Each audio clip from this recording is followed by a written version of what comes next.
Mone kule kupenya Mungu, mone kupenya Munyanza Alemara Siano Kara Munjibo Sakanaka Mukati Time moyo wangu mazaza Tene kujeka Apopa Namu ponesi anoche Kesa kwese Okupenya kwa kanaka Kupenye Yaramu moyo Jesua Nopise namo anope Yamu moyo Dosi ya kusua kwangu segura Zote kare nifuki Zene kutenda mundipe Nikutenda mukashusha wembiri huyo magane Nikazirira moyo wangu unotenda nemwea unopuma okupenya kwa kanaka kupenye Yaramu moyo Jesua nopise namo anope Yamu moyo Mupone simanditenga nawawe Yunarini dhaifu Temwenje Yese ifuti Eye tenzi kukumusha wembiri uyo makani Nikazirira moyo wangu unotenda nemwea unopuma okupenya kwa kanaka kupenye Yaramu moyo Jesua nopise namo anope Yamu moyo okupenya kwa kanaka kupenye Yaramu moyo Jesua nopise namo anope Yamu moyo Jesua nopise namo anope Yamu moyo Jesua nopise namo anope Yamu moyo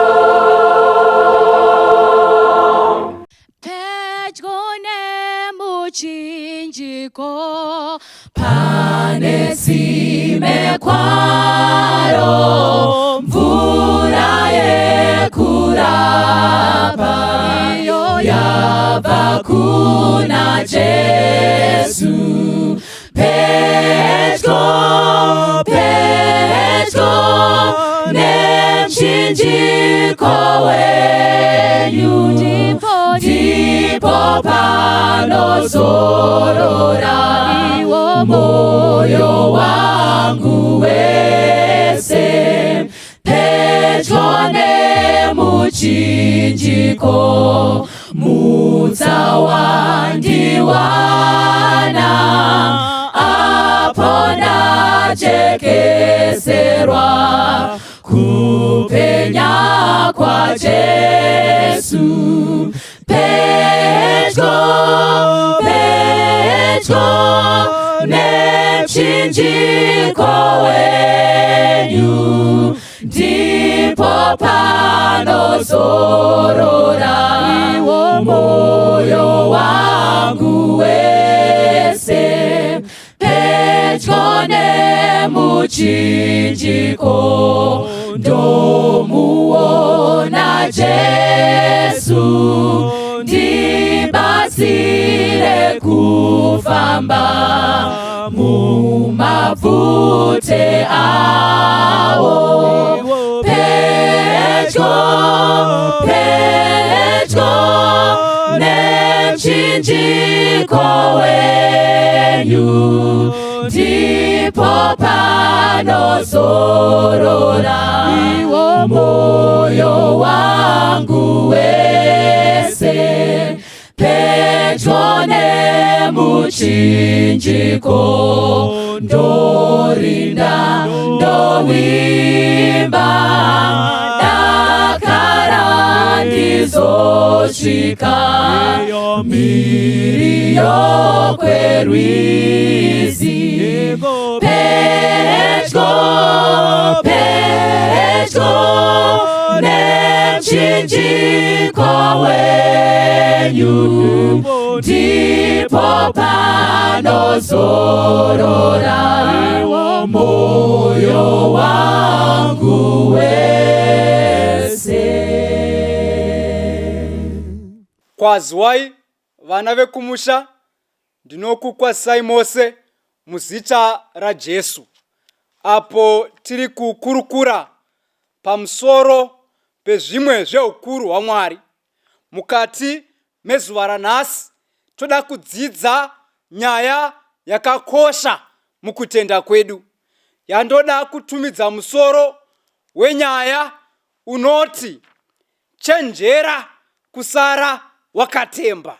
Ngatinamatei kuna Mwari vedu vari kudenga nepano pasi. Ndinoda kukutendai mukati menguva dzino patava kuvhura shoko renyu, isu takateerera. Taurai nevana venyu muzita raJesu tonamata. Amen. Saka mukati mezuva ranhasi toda kuongorora nyaya iyi yekuti chenjera, kusara, wakatemba. Toda kufamba tichivhura kubva na Matthew chapter 5 verse 6. Zvikanzi, blessed are those who hunger and thirst for righteousness, for they will be filled. Vakakomborerwa avo vane nzara nenyota yekururama.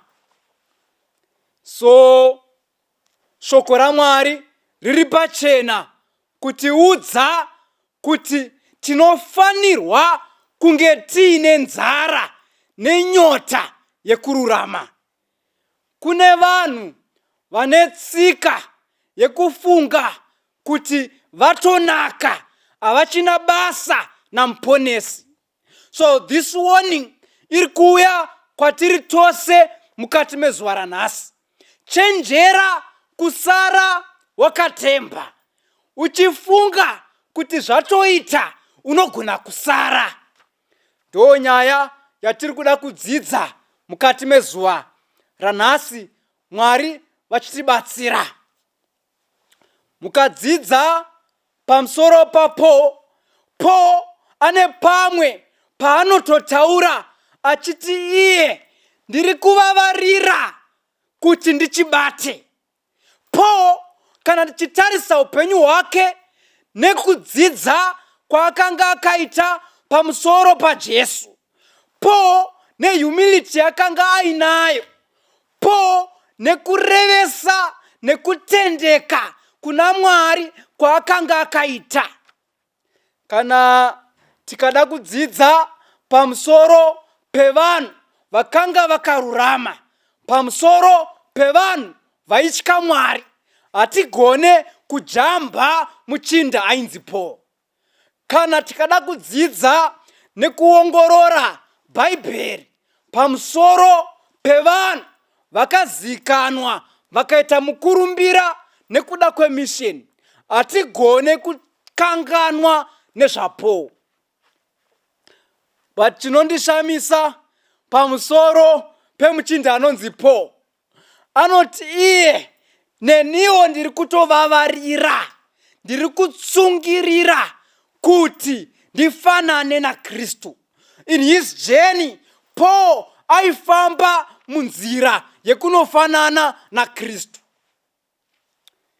So kune vamwe vanofunga kuti vatochibata, but Paul achidzidzisa anoti handisati ndachibata.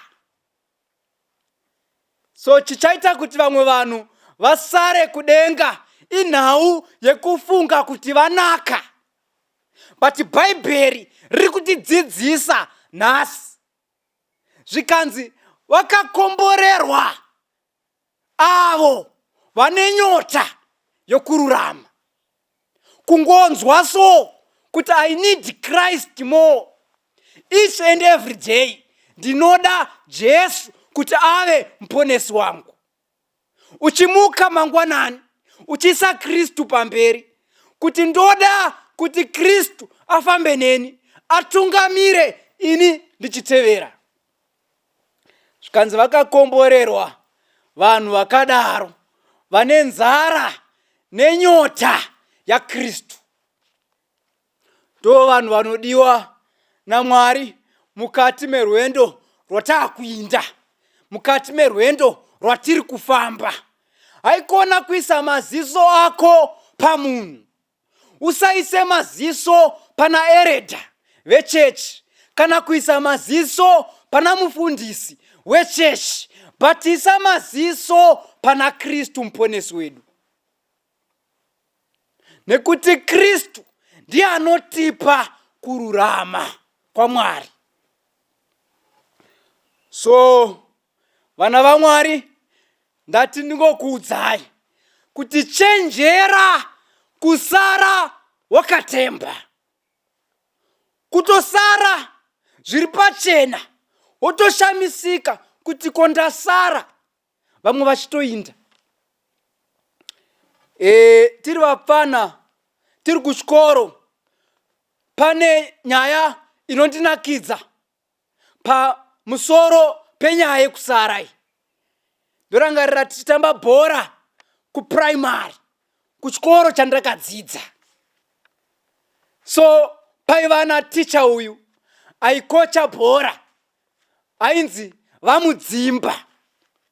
So ticha uyu aikocha bhora zvemhando yepamusoro, zvekuti timu yake yaaigadzira yainobuda kusvika kumanesi ichirova dzose.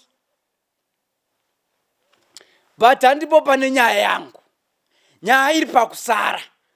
Saka paiselektwa timu, maitamba muchiinda kutraining, holiday yose, zvikoro zvichinovhugwa. Zvonzi zvavhugwa zvikoro, pakuda kuchigadzirwa final team inotambira chikoro, vamwe vaisara kunyange vaiuya kutraining. Vakomana, even mawina makuda kuinda mberi kumafinals kwacho. Ndorangarira zviri kunzi next week ndo pari kuindwa kumafinal. Kutraining kwaitambwa nesimba rose, because ukatamba zvekulenga waigona kungoshaya jezi, waigona kungosara muchitima chavamudzimba. Wakatotemba. So final day comes. Handei manje vanhu vakuda kuchiinda. Zuva rekuti mauzwa nguva, maindemnity form munomaziva aisainwa nevabereki kuti mwana tamuchendera kuti akwire bhazi rekuchikoro. So zvaitika musi uyu, vamwe vaichema, vamwe vaifara. Saka pane zvaingoitikawo kune vamwe vanhu. Umwe aigona kunonoka kutongosvikawo pachikoro, otonziwa uchaindi just like that. Kunyange angariye top goal scorer kutraining, but anonoka kusvika musi wakataurwa nenguva dzakataurwa, aisara. Ameno zvaingoitikawo, vamwe vaingofarisa so last minute bhazi richidozvezveutswa richida kutomuswa kuti vana vakwire timu yende kumasports. Umwe aingofarisa mukufarisa kochoti hauchaindi wakutosara, kutoti indemiti rangu iri ndinaro zvonzi hauchaindi kwakutiinda umwe. Vakomana, handipo pane nyaya yangu, but picture yandiri kuda kuti musare muinayo ndeyekuti unogona kungosara wakatemba. Saka vamwe vaisara final day vachitokwana mufirst 11 vachitotamba kutodarika vazhinji, but vaisara. Saka vaizosvororodzwa, vamwe vachienda ivo vachisara. Vaienda paimbwa nziyo mubhazi dzainakidza vari kuinda, but dzaibhohwa vari kusara. Vakomana, kudenga kuchanakidza kuinda. Kuuya kwaKristu, kwamuponesi Jesu, kuchanakidza vakagadzirira, but kune vasina kugadzirira kuchava kugeda-geda kwameno. Komana achitsemura gora achiuya kuzotora vakaita kuda kwake, kuzotora krimu yake Jesu yaakagadzira kuti iende kudenga.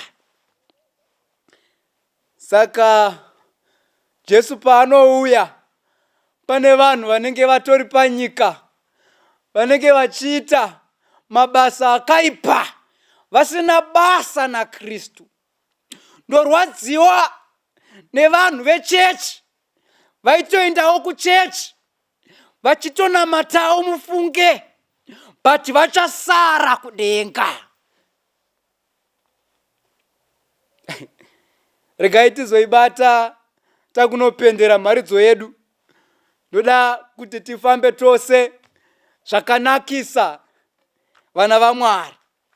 So mukudzidza kwatiri kuita, tiri kudzidza pamusoro perwendo rwokuinda kumusha, but tiri kupanana yambiro yekuti chenjera kusara wakatemba.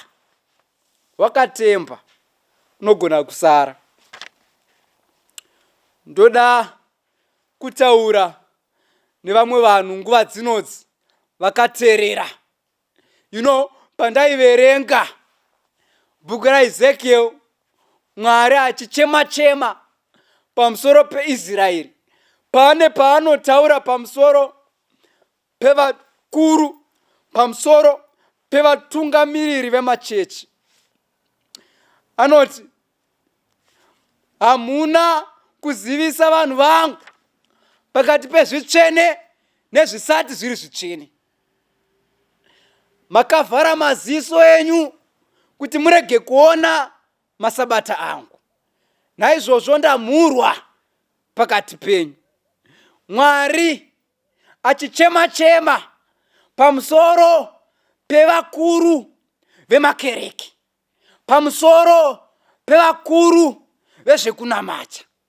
Anoti hamuna kusiyanisa pakati pezvitsvene nezvisati zviri zvitsvene. Pane vanhu vari kurarama nhasi, vamwe vachona vatori vakuru vemachechi, but havasi kupatsanura pakati pezvitsvene zvaMwari nezvisati zviri zvitsvene kuna Mwari. Havasi kuudza vanhu chokwadi pamusoro pekururama kwaMwari.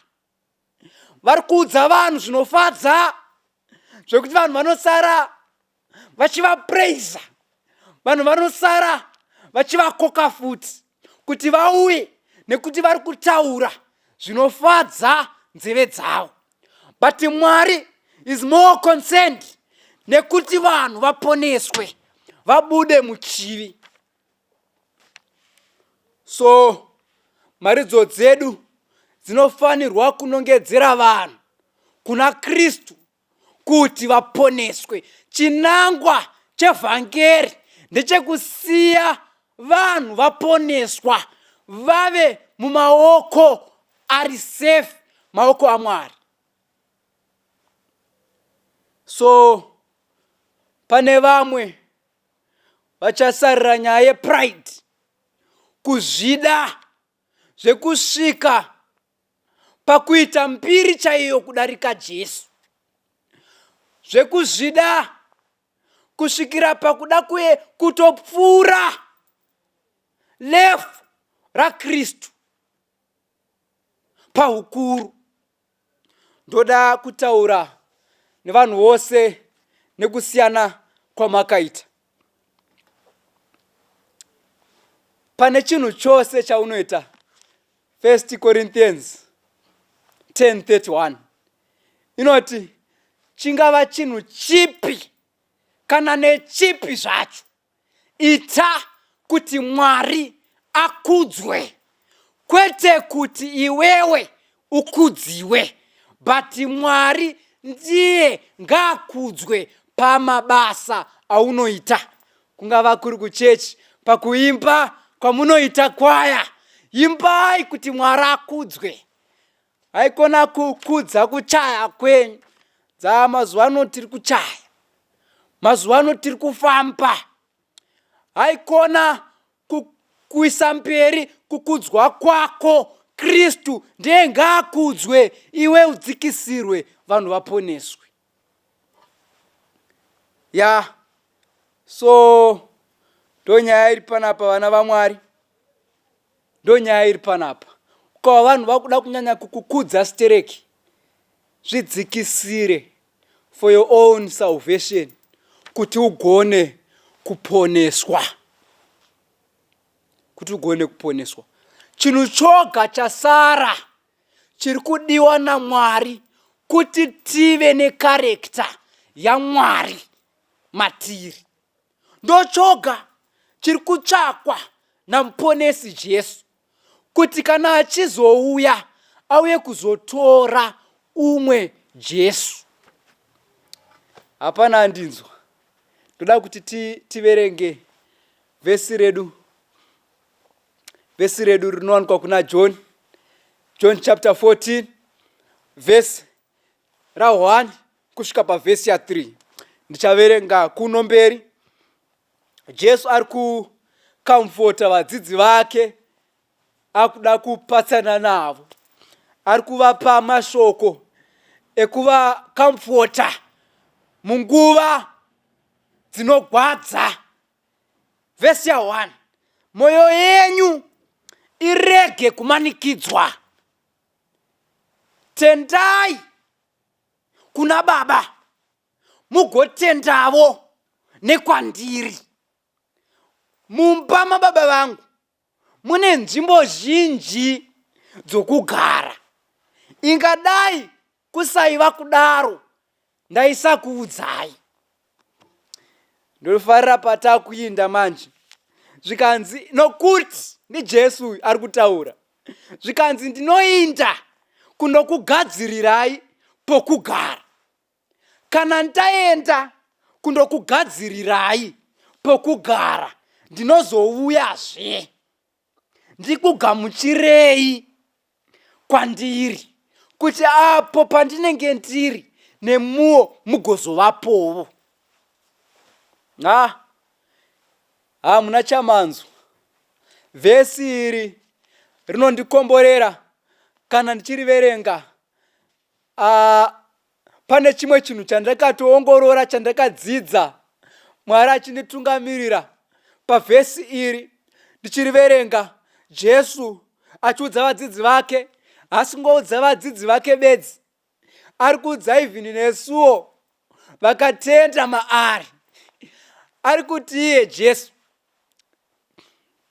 vakomana, regai kumanikidzwa, musashungurudzikane zvenyu. Ndiri kuinda kudenga kuna Baba. Kana ndainda kudenga, ndichazodzoka. Jesu ari kupa vadzidzi assurance yekuti anodzoka. Regai ndikudze vana vaMwari, Jesu anodzoka. Kunyangwe zvagozha sei, kunyangwe zvarema sei, anodzoka. Jesu watakamirira anodzoka. Kune vamwe vakuita give up.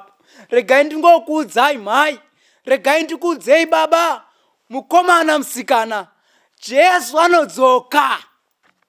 Anodzoka. tandi tiri kuimba kozova rini anodzoka Jesu, but kudzoka kwake kunogona kushaya basa kana iwewe usina kugadzirira kukaita basa kune vakagadzirira. Hamuna kundinzwa? Jesu pari kudza vadzidzi vake kuti ndiri kuenda kunokugadzirirai pokugara. Ari kutanga avaudza kuti kuna baba vangu kudenga kune dzimba dzakawandisa. Handimoziva kuti ngirozi padzakawa kudenga paya Lucifer apandukira Mwari vakadzingwa kudenga, but pavakadzingwa kwakasara kuine vacancy kudenga, kwakasara kuitori nenzvimbo yakakura yakabva 1/3 of angels. Saka Jesu pavhesi apa haasi kuti kudenga hakuna pekugara, haasi kuti kudenga hakuna nzvimbo, Jesu ari kuti kudenga zvose zviriko. Kudenga dzimba dziriko, nzvimbo iriko, but ndoda kunokugadzirirai. Kudenga kwakatonaka. Ndaiverenga last day events 2:59 ichitaura kuti heaven is a prepared place for a prepared people. Denga inzvimbo rakatogadzirirwa vanhu vakagadzirira kana kuti vakagadzirwa, right? Vanhu vakagadzirwa naMwari ndo vari kuinda kudenga. Kudenga kutori ready nechekare. Denga rakamirira isu vakomana. Jesu haasi kupinda bhizi kudenga ikuona kuti munokwana here, kana mazouya muchazodyei, this and that. Haasi kuita izvozvo. Jesu kudenga ari kumeka sure kuti masivanda makwana here muchitima chaJesu chinoenda kudenga. Jesu ari kumeka sure kuti mhofera makwana here muchitima chaJesu chinoenda kudenga. Ndo zviri kuitwa naJesu. Ngativerenge vhesi rekupedzisira. Munyatsoona kuti Jesu ari serious nekuuya kuzotitora. But pane vanhu vacho vari kuzotorwa vasiri serious. Hakuna chinhu chinoboha sekuuya kuzotora munhu asina kugadzirira. Vamwe vanosara wakatemba. Ndeye kuna 2 Peter chapter 3 pavhesi ra9. Regai ndiverenge kunomberi. Zvikanzi Ishe haanonoki kuita sezvaakapikira, sezvinoreva vamwe vachiti anonoka, asi ane mwoyo murefu kwamuri. Nokuti apa pane nyaya apa. Zvikai nokuti haadi kuti vamwe varashike, asi kuti vose vatendeuke. Bhaibheri rinozipa panguva dzakadai. Jesu ari kubudiswa karekta yake nerudo rwake. Zvikanzi ane mwoyo murefu. Saka haanonoki kuuya. Vamwe vari kufunga kuti imi nyaya idzi makadziparidza kare idzi. Kare muchingoti anouya. Vana Peter vakasofa kare, vana Paul vakafa kare, ana Luther vapiko, vanhu vakasofa kare vachingoparidza kuti anouya. Kana nhasi tiri kuparidza kuti anouya. Why? Because iye akati haanonoki.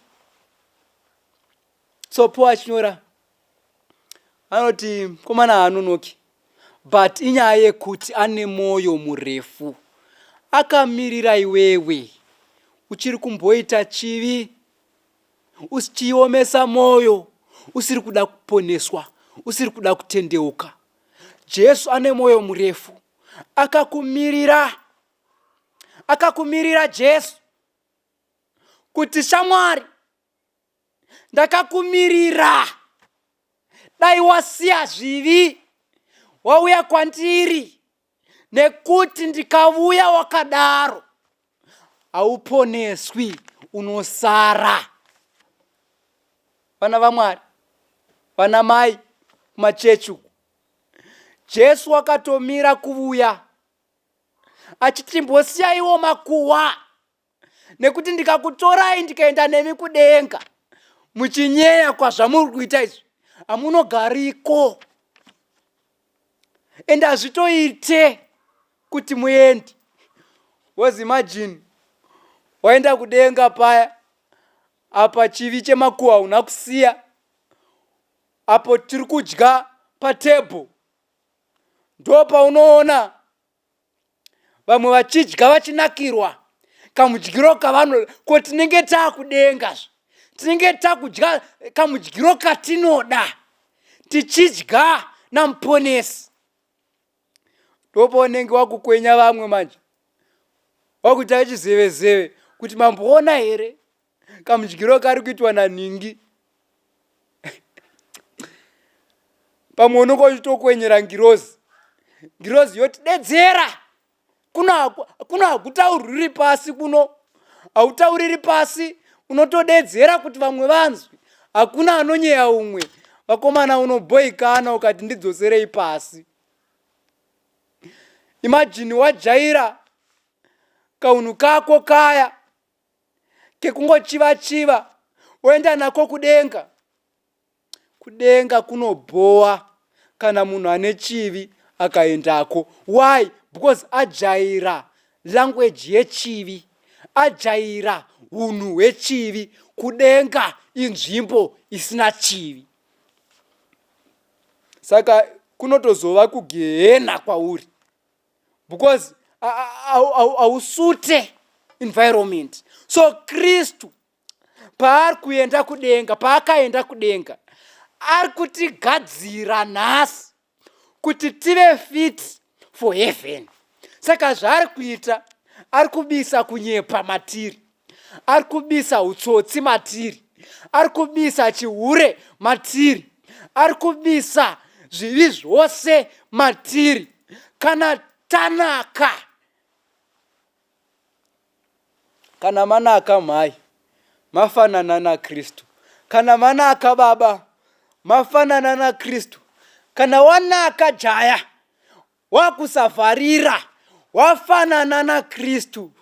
Kristu, Mwari vakatora Kristu vakaisa apa, votora iwewe voisa apa, voona comparison, zvakafanana, voona chiri chinhu chimwe. Anoti mukomana ngainde hake anotora vana vangu. Saka tiri munzira yekunofanana naKristu. Taimboshuvira kufanana nevamwe vanhu vane mari tiri vapfana. Taimboshuvira kufanana nevamwe vanhu vakadzidza kare, kuti ndikakura ndoda kufanana naningi. But maKristu, it's a high time yekufanana naKristu, because nguva is not on our side. Tabitwa nenguva, nyika yashata, nyika yaipa, nyika yazara zvivi. Vakomana vari kupfimba vakomana, vasikana vari kuvata nevasikana. Nyika yashata iyi, zvega zviri kutaura kuti nguva haisisiri kusaidi kwedu. Siya zvivi mukomana, uende kuna Jesu. Nguva haisi kusaidi kwedu. Mazuva akaipa, wega kana usingade kuhwa izvi, imboona zviri kuitika kunze. Zvinokuudza kuti zvinhu hazvina kumira zvakanaka. Vamwe vari kuuraya vanhu kuti vaite mari. Zvinokuudza kuti hazvina kumira zvakanaka. Vari kuromba kuti vaite mabhizimusi, vari kuromba kuti vawane goridhe. Zvinhu hazvina kumira zvakanaka. vamwe unotovahwa vachiti ndakainamatira nyaya iyoyi, ivo vakairombera. Hazvina kumira zvakanaka. Zita raMwari ramhurwa. Mwari haarambe akanyarara. Haisisiri nguva yekugutsikana nepauri.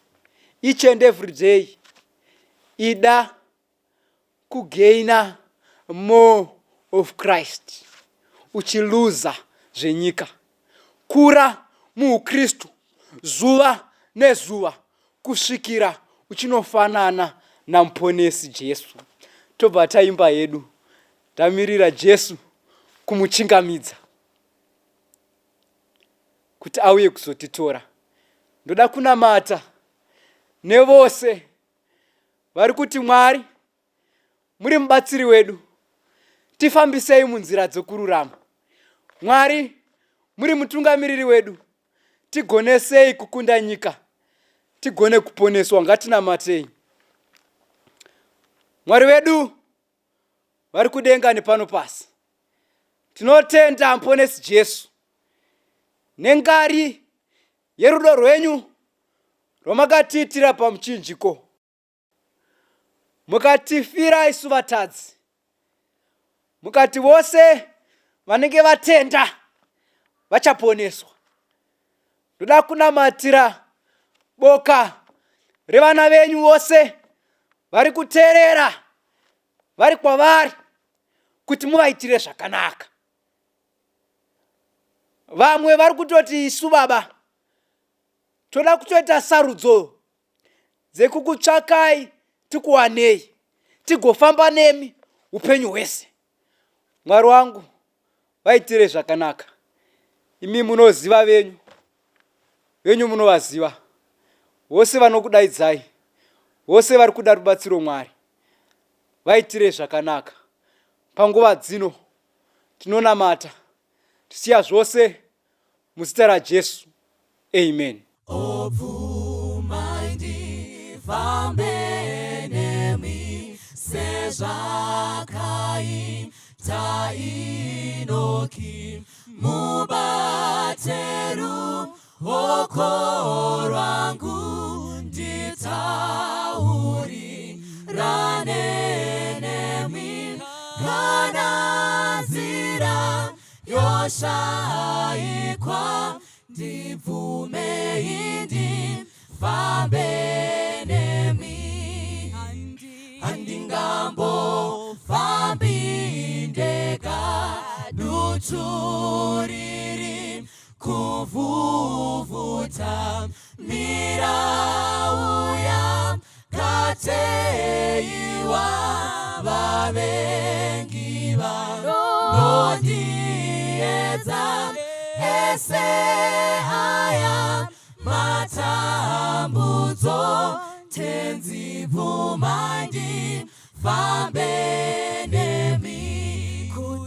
kuti mandi pazororo zvepasi zvinovanando ndozofamba nekushinga ndotakura muchinjiko dakara ndione Sioni tenzi bvumandi fambenemi kuti mandi pazororo zvepasi zvinovanando ndozofamba nekushinga ndotakura muchinjiko dakara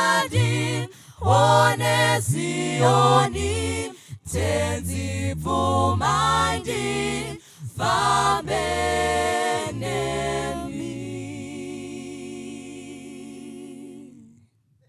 Nomutewera kwese kwa ndadzidza kumusimbira ndotondera kundifira pamtindiko weKalvari, Jesu wanditungamira, rwendo rwese nguva dzese, ari shamwari yeidi, ndinotondera Kalvari, ndofarira mtemo wake, ndoda anditungamire, rudo rwake rwakanaka, rwaereswa paKalvari, Jesu wanditungamira, rwendo rwese nguva dzese, ari shamwari yeidi, ndinotondera Kalvari, ndinofamba ndisingatyi, ndofara naKristu pedyo, ndosimbira ndichaona shamwari yepaKalvari, Jesu wanditungamira, rwendo rwese nguva dzese, ari shamwari yeidi, ndinotondera Kalvari, ndinofamba ndisingatyi, ndofara naKristu pedyo, ndosimbira ndichaona shamwari yepaKalvari, Jesu wanditungamira, rwendo rwese nguva dzese, ari shamwari yeidi, ndinotondera